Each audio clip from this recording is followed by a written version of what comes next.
Bonjour à tous, bienvenue dans Smart Tech. C'est le moment des interviews de l'IA. Aujourd'hui, notre grand rendez-vous de 28 minutes où on parle avec les acteurs de l'intelligence artificielle de ces nouveaux progrès. Je vous présente les invités et les sujets juste après. C'est parti pour les interviews de l'IA. Donc c'est notre grand nouveau rendez-vous de Smart Tech dans cette nouvelle saison. On en parle avec ceux qui font l'actu véritablement dans ce domaine. Aujourd'hui autour de la table, Jean-Baptiste Mananti, un ancien du Conseil national du numérique. Je vous avais d'ailleurs interviewé sur ces enjeux de médiation numérique et vous êtes toujours très impliqué sur ce sujet de l'inclusion algorithmique. On va expliquer ce que c'est d'ailleurs cette inclusion algorithmique. Vous allez nous parler plus particulièrement d'une note que vous avez publiée avec d'autres experts sur les effets de l'IA.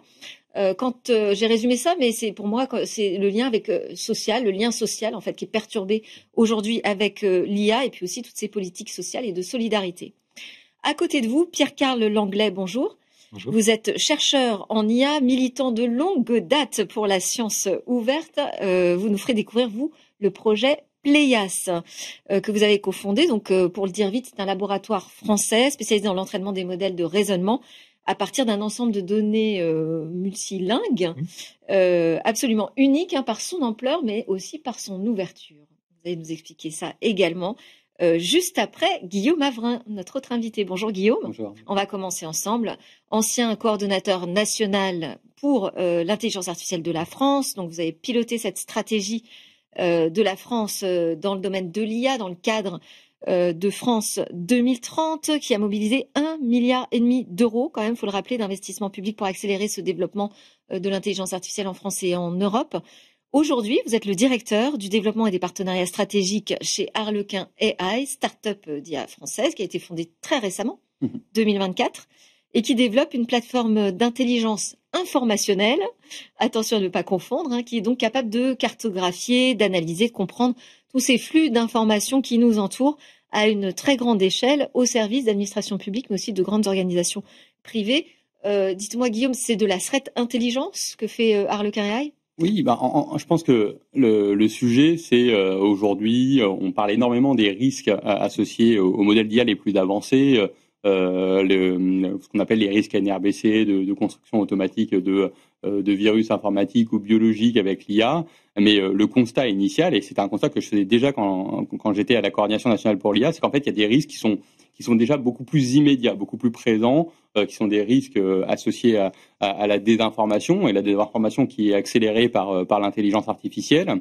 Et quand on fait le lien entre, d'une part, cette réalité technologique et du risque associé à la désinformation par l'IA ou augmenté par l'IA, et d'autre part, je ne sais pas si vous avez lu le livre de Giuliano d'Ampoli sur les ingénieurs du chaos. Oui. Il y a aussi ce constat qu'en fait, on a des ingénieurs du chaos qui utilisent ces nouvelles technologies pour finalement déstabiliser les démocraties. On fait assez rapidement le constat qu'il faut absolument qu'on s'équipe d'IA au service de la contre-influence, au service du contre-terrorisme, au service de finalement de la protection des intérêts nationaux et européens. Et c'est vraiment l'ADN d'Harlequin, de ses cofondateurs. Et pour moi, c'était la continuité de la mission par rapport à la coordination nationale pour l'IA. Aujourd'hui, on a au niveau justement public, au niveau de l'État, on a Viginum qui travaille au repérage de certaines pratiques, de campagnes en fait de désinformation.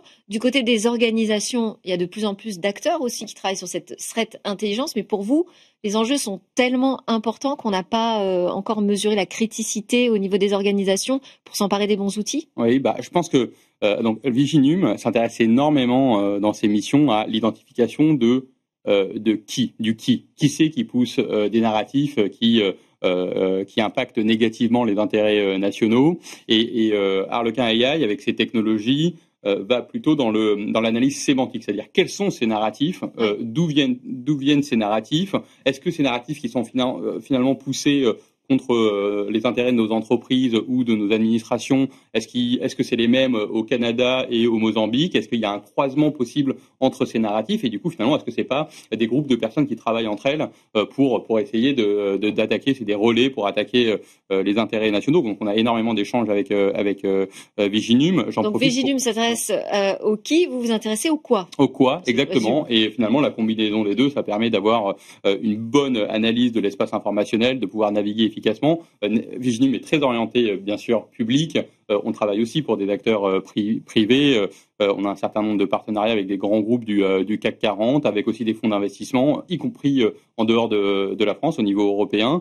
Donc finalement, les sujets de la maîtrise du risque associé à l'influence négative sur les réseaux sociaux, la gestion de crise, l'anticipation des ruptures de chaînes logistiques, tout ça, c'est des sujets, et bien sûr l'intelligence économique, c'est des sujets pour lesquels on a besoin d'analyser des données en très grande dimension qui sont disponibles sur les réseaux sociaux, sur le web, dans la presse. Et finalement, l'outil permet de récupérer ces données. Et je sais que il ne faut pas que je rentre trop dans le détail technique et technologique Mais quand même, ça m'intéresse parce que j'imagine donc que l'IA est un outil utilisé pour brasser toutes ces données.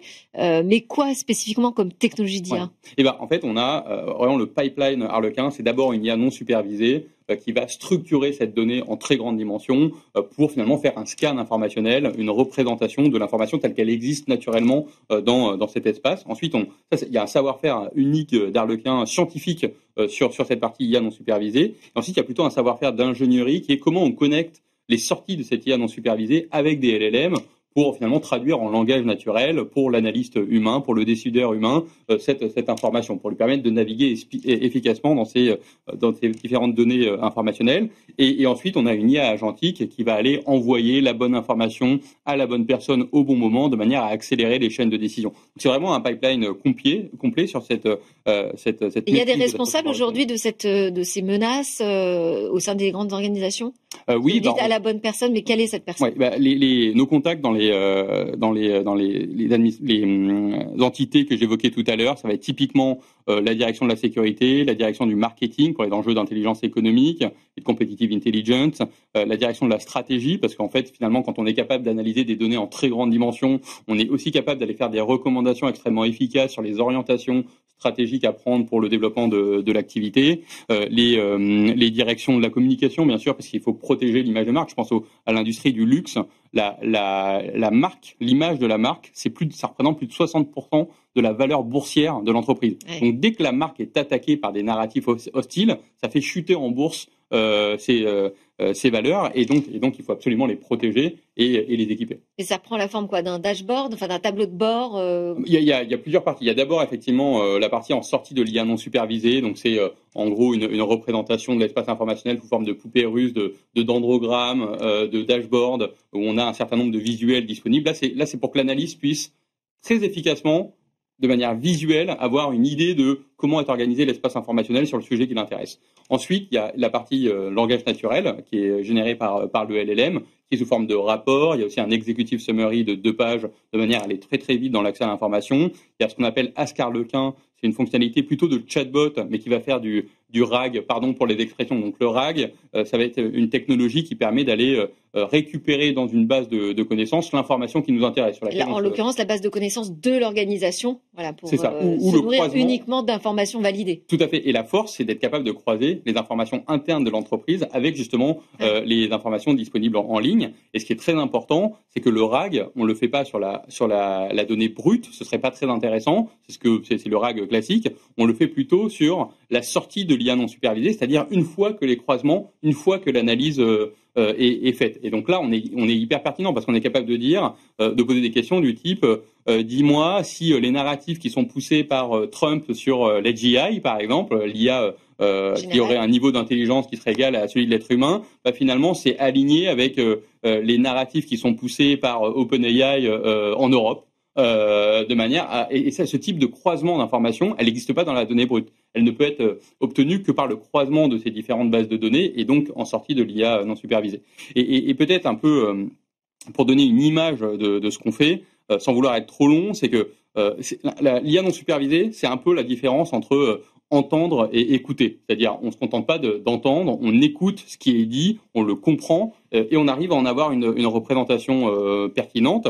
Et ensuite, la partie LLM, si on met justement de la donnée non comprise en entrée, en sortie, on a du bruit. Et la différence, c'est que si on a l'IA non supervisée qui est pluguée au LLM, au lieu d'avoir du bruit, on a du sens. Et c'est un peu ça la philosophie. C'est écouter et générer du sens à partir de cet espace informationnel. Vous avez des questions ?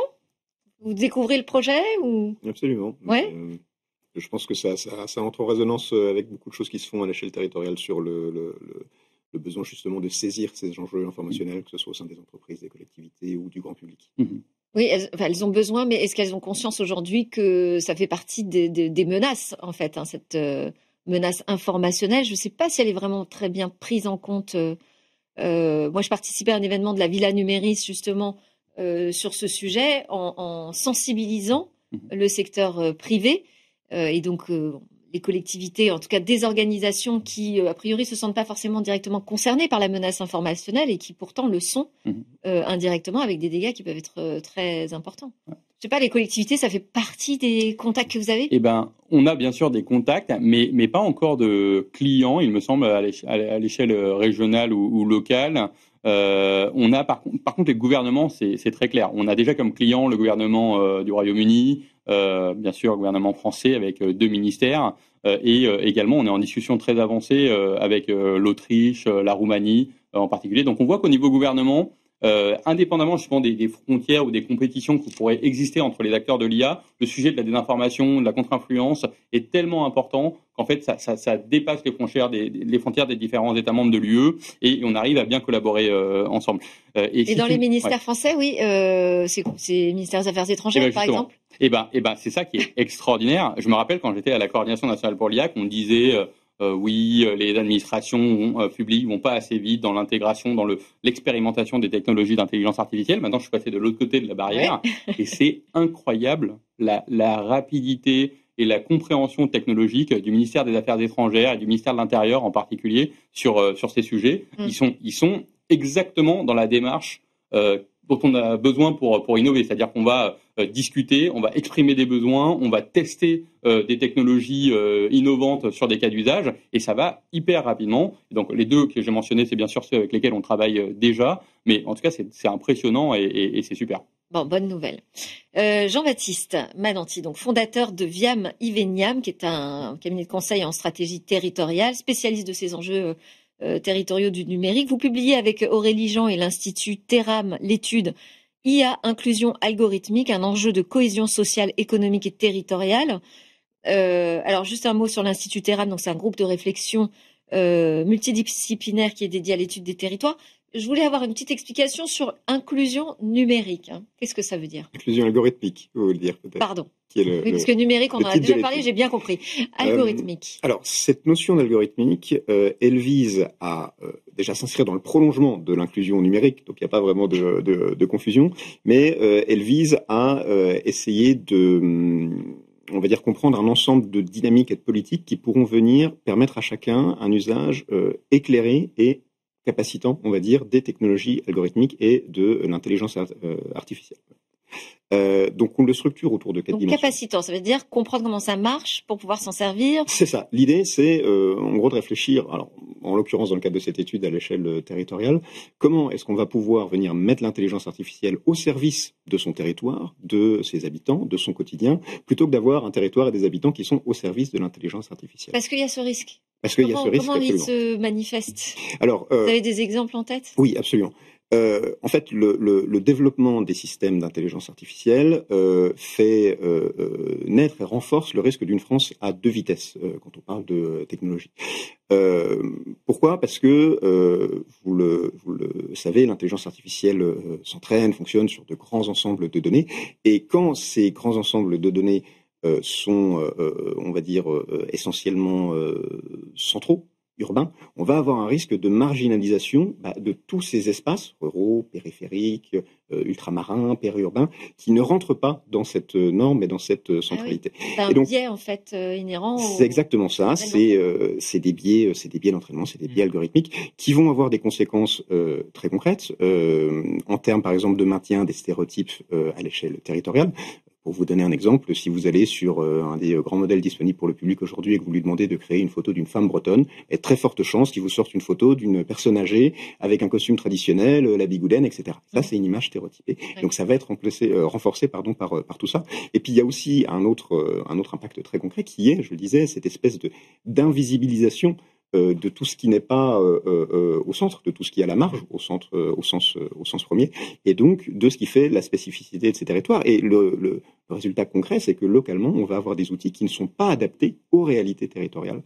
Et en plus de ça, on a une espèce de double peine qui se met en place, puisque ces systèmes d'intelligence artificielle vont s'entraîner sur les données des utilisateurs qui s'en servent aussi quotidiennement. Et il se trouve que ces territoires, en particulier les territoires ruraux, sont parmi ceux qui ont les usages du numérique les moins développés, les moins fréquents. Et donc on va avoir cette espèce d'auto-renforcement, de double peine, qui va contribuer à continuer à marginaliser, à fragiliser des territoires qui sont déjà fragiles. En fait, on continue de parler de cette fracture numérique. Exactement. Il y a quand même, on entend beaucoup de projets dans les collectivités sur l'intelligence artificielle. Est-ce que vous dites, oh là là, faut qu'elles aillent doucement, ou alors, ah bah c'est super, ça progresse. Ouais. Comment est-ce que vous réagissez par rapport à ça? Alors, on ne dit pas du tout qu'il faut ne pas y aller, au contraire, parce que justement, comme vous le dites, il y a des perspectives qui sont assez riches et hyper enthousiasmantes de développement de l'IA à l'échelle territoriale sur un nombre très important de sujets, mais justement, ça nécessite de mettre en place, on va dire, ce cadre pour nous assurer que ces services et ces outils et ces systèmes d'IA qui sont déployés localement servent réellement le local. Et c'est là qu'intervient cette notion d'inclusion algorithmique qui donc recouvre quatre grandes focales, on va dire. Une focale sur l'accès, le fait de pouvoir accéder au matériel, à une connexion de qualité, à des outils spécifiques. L'usage, le fait de savoir manipuler au final ces outils et les mettre au service de son quotidien. La compréhension, comprendre comment fonctionnent ces outils, d'accord, mais aussi comprendre leurs impacts. On parlait par exemple des impacts informationnels. Ça fait partie de cette culture numérique, de cette culture algorithmique qu'il faut développer. Et puis le dernier point, c'est la conception. C'est-à-dire comment est-ce qu'on va réussir à intégrer dès la création de ces outils cette visée émancipatrice et inclusive. Une question, une remarque? Oui, une remarque et question. La remarque, c'est que ce qui est hyper intéressant, c'est effectivement de faire ce constat qu'on ne peut pas séparer le sujet du développement et du déploiement de l'IA. On pourrait avoir tendance, d'un point de vue stratégique, se dire, d'une part, il faut que je trouve une manière d'accélérer l'adoption de l'intelligence artificielle dans mes entreprises, dans ma société, etc. Et d'autre part, il faut que j'ai une politique industrielle pour développer des systèmes d'IA et on sépare les deux. Et en fait, les deux sujets sont liés parce que pour que l'IA soit adoptée et adoptée efficacement et qu'elle serve effectivement les intérêts des populations au niveau local, il faut que finalement ces IA soient adaptées à leurs besoins, leur manière de parler, leurs valeurs, tout un ensemble de critères, de caractéristiques qui fera qu'effectivement cette IA elle va apporter toute sa plus-value. Et d'ailleurs, ce qui est aussi intéressant, c'est ce que finalement ces communes qui sont marginalisées sur l'IA, en fait, c'est un peu ce que la France et l'Europe a vécu il y a même pas 2 ans sur les LLM, où en fait tous les LLM qui existaient sur le marché étaient des LLM entraînés par des entreprises américaines qui finalement ne correspondaient pas du tout aux valeurs françaises et européennes. Et il était nécessaire du coup pour apporter de la création de valeur dans nos entreprises, il fallait avoir des nouveaux LLM qui répondaient davantage à nos besoins. Déjà, à commencer par dire des LLM qui fonctionnent bien en français, parce qu'ils étaient très bons en anglais, mais clairement moins bons sur les benchmarks en français. Donc c'était la première étape. Et donc c'est intéressant de voir cette continuité jusqu'au niveau de la commune. Et les communes n'ont pas les mêmes moyens que la France, l'Europe dans son ensemble. Tout à fait. Et la question, c'est du coup, au niveau européen, une des options qui a été trouvée pour travailler sur le sujet, c'était de créer l'Altedix, c'est une entité européenne qui a vocation à regrouper des langues, et en particulier des langues rares au niveau de l'UE, pour pouvoir aider le développement de systèmes d'IA. Est-ce qu'on pourrait imaginer la même chose au niveau des communes ? Le sujet de la mutualisation, de toute façon, il est central aujourd'hui. Parce que, comme vous le disiez, si on regarde un peu quelles sont les communes qui aujourd'hui développent vraiment des grands projets d'IA, évidemment, c'est plutôt les métropoles, c'est plutôt les régions, c'est plutôt certains départements. Mais plus on a une commune qui est petite, évidemment, moins on aura les moyens et les ressources en interne pour le faire. Ceci dit, il y a des espaces et des démarches de mutualisation qui existent, que ce soit piloté à l'échelle nationale, au sein de structures comme les interconnectés, ou que ce soit à l'échelle locale, avec des structures comme les OPSN, les opérateurs publics de services numériques, qui peuvent aller accompagner justement des collectivités qui n'ont pas forcément en interne cette ressource numérique, à mettre en place des projets et donc à mutualiser à la fois des outils, des réflexions, des sessions de formation, d'appropriation. Mais ça veut dire aussi qu'en interne, dans les collectivités, il faut qu'ils soient bien conscients du cadre, qu'ils puissent faire une commande éclairée par tout ce que... donc il faut qu'ils lisent votre note, pour résumer. Pierre-Carl Langlais, je disais que vous étiez un chercheur en IA, le cofondateur de Pléias, donc vous allez nous expliquer de quoi il s'agit. Vous êtes aussi administrateur sur Wikipédia, parce qu'on parle de données ouvertes et de sciences ouvertes, donc je pense que c'est pertinent de le préciser. Vous avez co-rédigé un rapport pour la Commission européenne sur l'édition en accès libre non commercial, coordonné la publication du Common Corpus, donc un jeu de données, le plus grand jeu de données ouvert disponible pour l'entraînement des modèles de langage. Donc Pléias, c'est un laboratoire aujourd'hui spécialisé dans l'entraînement de petits modèles de raisonnement, d'environnement synthétique, vous dites aussi pour les industries réglementées, qui est vraiment pionnier dans l'entraînement à partir de données ouvertes. Ça, j'ai bien tout noté, mais ma question c'est, les autres LLM par exemple, ils ne vous ont pas attendu pour aller chercher toutes les informations dans Wikipédia. Alors, les données ouvertes font partie aujourd'hui des données d'entraînement. Non, pas vraiment en fait. Le problème principal vraiment, c'est de définir ce qu'on entend par ouvert en fait. Et la question en fait, elle est au cœur. Enfin, c'est vraiment la question des droits d'auteur en fait aujourd'hui qui est au cœur en fait des problématiques d'IA. Donc tout récemment, Anthropic a dû payer 1,5 milliard $. C'est vrai. À des auteurs dont ils avaient récupéré leurs œuvres. Et en fait, aujourd'hui, le cœur de ce qui est utilisé pour entraîner les IA, c'est, alors Wikipédia est dedans, bien sûr, mais surtout, c'est ce qu'on appelle le crawling du web, en fait. Et là, ça rejoint aussi ce que disait justement Jean-Baptiste juste avant, c'est qu'en fait, on est sur une démarche de collecte générale, mais pas très pensée, parce qu'elle a été pensée pour l'archivage, qui est fait par une toute petite organisation qui s'appelle Common Crawl, ils sont 4, et ils n'ont pas les structures pour notamment récupérer tout ce qui est document PDF. Et là, c'est au cœur notamment du problème qu'on a aujourd'hui dans le domaine industriel, en réalité. Parce qu'aujourd'hui, du coup, toute la donnée qu'on récupère, en fait, c'est vraiment une donnée web, mais qui est très décorrélée finalement des usages. C'est pas dans cette donnée notamment qu'on va trouver aussi notamment toutes les langues régionales, typiquement. C'est beaucoup plus des documents, des choses comme ça dans lesquelles on va trouver ça. Et aujourd'hui, l'exemple que j'aime bien citer pour montrer ce décalage, en fait, c'est celui des montres. Parce qu'aujourd'hui, si vous demandez à un modèle de vision de lire l'heure, il aura beaucoup de mal. Et pourquoi ? Simplement parce que si vous tapez montre sur le web, vous avez que des montres arrêtées. Qui sont pas dans le monde vivant. Et ça, aujourd'hui, c'est un vrai problème, aujourd'hui, aussi. Donc, ce qu'on a voulu créer avec Common Corpus, aujourd'hui, c'est le plus grand corpus, en fait, disponible sur GameFest. On peut télécharger. Alors, je vous conseille pas de le faire parce qu'il est très, très grand, ça fait 2000 milliards de mots. Je sais pas ce qu'on en ferait. Alors, voilà. Donc, il y a beaucoup de lectures, j'avoue, il y a beaucoup de choses à transporter, pour l'avoir fait. Donc, c'est multilingue, c'est en plusieurs langues européennes, notamment. Le français est très bien représenté avec 300 milliards de mots. Donc mais dedans, on trouve par exemple les EPUB, les livres. Non, justement pas. On trouve très peu de livres, malheureusement, parce qu'il y a très peu de livres en libre accès. Ce qu'on trouve, c'est principalement 4 grands ensembles. Donc, d'abord, effectivement, tout ce qui va être sciences ouvertes, donc notamment les publications scientifiques. Il y en a énormément maintenant qui sont en accès libre. Tout ce qui va être logiciel libre. Et là aussi, il faut savoir que les modèles aussi sont très utilisés pour générer du logiciel. Tout ce qui va être patrimonial aussi, parce qu'en fait, on a plein de textes dans le domaine public qui n'ont plus le droit d'auteur, qui sont pour le coup des livres. Là, il y a beaucoup de livres en réalité, et là, des textes un peu anciens évidemment, mais qui ont quand même une forte qualité de raisonnement, de rédaction par derrière. Et puis dernièrement, l'élément le plus important, et là aussi où on participe justement, Guillaume mentionnait Altédic, on participe justement à la coordination des collectes d'Altédic pour tout ce qui va être données gouvernementales ouvertes en fait. Tout ce qui est rapport, etc. aussi, c'est un ensemble qui est très riche. Mais juste, on parle là de français ou de... Toutes langues confondues. Combien ?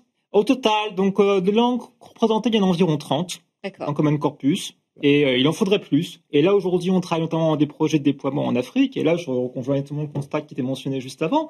Dès qu'on commence à toucher à des langues, tous débines, c'est-à-dire que les modèles, même pour faire le RAC, typiquement, les modèles de recherche, John Beddings, ne fonctionnent plus. La génération ne fonctionne plus. Donc, rien ne fonctionne. Et aujourd'hui, c'est là où... La modération de Facebook ne fonctionne plus sur certaines langues. Oui, tout à fait, mais c'est général en fait. Et donc, c'est vrai qu'aujourd'hui, on a besoin d'un outillage. Alors, on a aussi besoin d'un outillage plus ouvert pour tout ce qui va être domaine régulé aujourd'hui. On sait qu'à quel point aujourd'hui, les banques, les Expliquez-nous ça, oui. En fait, sont très réticentes à utiliser l'IA pour plusieurs raisons. D'une part, parce qu'aujourd'hui, c'est une question d'hébergement. Il y a plein de données personnelles, elles sont responsables. Et aujourd'hui, les déployeurs d'IA sont complètement responsables de ce que génèrent les modèles en Europe. Donc, concrètement, si votre modèle a été entraîné sur des corpus avec beaucoup de données sous droit d'auteur, beaucoup de données sous données personnelles, etc. Et on sait que les gros modèles, notamment, mémorisent très bien. vous êtes responsable. Et aujourd'hui, il y a un peu de réticence. Et donc en fait, ça freine l'écosystème de ça freine l'IA l'écosystème et ça le freine aussi sur un autre plan, qui est la question des montres, en fait, ce que je disais juste avant, c'est-à-dire le fait qu'aujourd'hui, les modèles ne sont pas entraînés aujourd'hui pour les environnements, pour les tâches, en réalité, de ces entreprises. Donc, on avait créé Common Corpus l'année dernière, donc c'est vraiment une collecte au sens très large. Aujourd'hui, ce qu'on est en train de faire dans la version 2 qui va sortir, qui s'appellera Synth, et qu'on fait en partenariat avec AI Alliance et IBM, c'est en fait une version synthétique de Common Corpus. Et l'idée, c'est de prendre un petit ensemble. Donc, on a pris, puisque je suis administrateur de Wikipédia du coup, je savais qu'il y avait cette ressource qui existait. On a une sélection par la communauté de 50 000 articles qui sont au cœur de ce qu'on doit savoir. Et ma réflexion depuis longtemps, c'était le fait que ces modèles, en fait, aujourd'hui, c'est vrai qu'on leur met tout le web dedans. Est-ce que c'est vraiment utile, en fait? Combien de livres vous avez eu dans votre vie? Des centaines. Oui, mais c'est ça l'intérêt d'avoir une IA, c'est qu'elle en a lu plus que moi. Oui.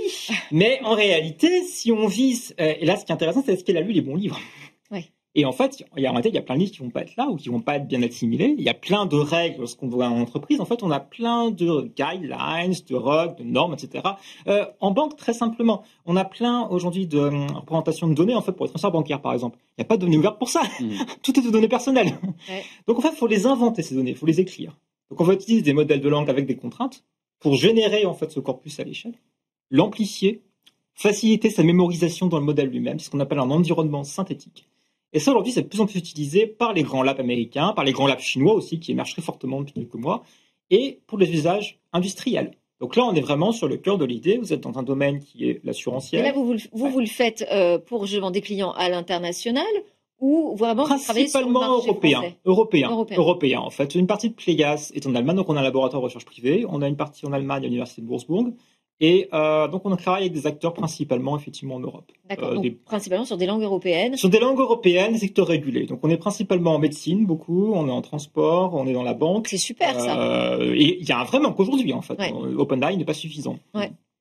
Et hyper curieux, comment les 50 000 articles, donc, c'est quoi les critères que vous utilisez pour les sélectionner? Alors, c'est une sélection par la communauté, en fait. Ils décidaient à un moment donné. C'est un Wikipédien qui parle. Ça a duré 20 ans, évidemment, à la Wikipédia, avec plein de discussions, plein de gens qui s'engueulent, mais c'est très bien, c'est vivant. Et donc, ces 50 000 articles, du coup, c'est une bonne image, je trouve, de ce qu'une personne très cultivée connaîtrait, en réalité. Donc, c'est plein de choses, dans plein de domaines, mathématiques, chimie, littérature, etc. Et est-ce que vous partez, par exemple, d'un corpus en français que ensuite vous traduisez pour l'avoir dans toutes les langues, ou vous allez chercher chaque version originale? Exactement, en fait. On va chercher les différentes versions originales. Donc, on est plutôt à partir de l'anglais, en fait, à l'origine. Et ensuite, après, on est allé dupliquer ça et l'étendre. Ce qui est très intéressant. Donc, c'est pas de la traduction, c'est vraiment des VO qui sont Alors, c'est un peu des deux, en fait. Ce qui est très intéressant avec, justement, la génération synthétique, du coup, c'est qu'on est dans une logique où on part de rien et après, on élargit. C'est-à-dire, soudainement, si je décide que mon modèle, il est pas assez bon en provençal, par exemple, et si j'arrive à développer une bonne pipeline pour en générer, du coup, j'aurai beaucoup plus de données et le modèle sera bien meilleur. Et Pierre-Carl, vous avez... Oui, mais ce sera la dernière question, et très rapide, oui. Oui, si on entraîne le LLM sur cette base de données, un LLM de faible taille, sur cette base de données synthétique, vous avez fait les benchmarks, est-ce qu'on arrive à avoir des... On est à l'état de l'art, tout à fait, exactement. En fait, on a entraîné un modèle qui s'appelle Baguetteotron, parce qu'il est. Et vous nous ferez une démonstration la prochaine fois. Exactement. Parce qu'on a plus du tout le temps, je suis désolée. C'était passionnant. Merci. Mon modèle me remplacera. À tous les trois, Jean-Baptiste Mananti de Viam Iveniam, co-auteur de l'étude IA Inclusion algorithmique, un enjeu de cohésion sociale, économique et territoriale pour l'Institut Terram. Pierre-Carl Langlais, CTO de Pléias, et Guillaume Avrin, directeur de développement et des partenariats stratégiques chez Harlequin AI. Merci encore. Merci à vous de nous avoir suivis sur la chaîne Bismart. C'était Smart Tech. À très bientôt.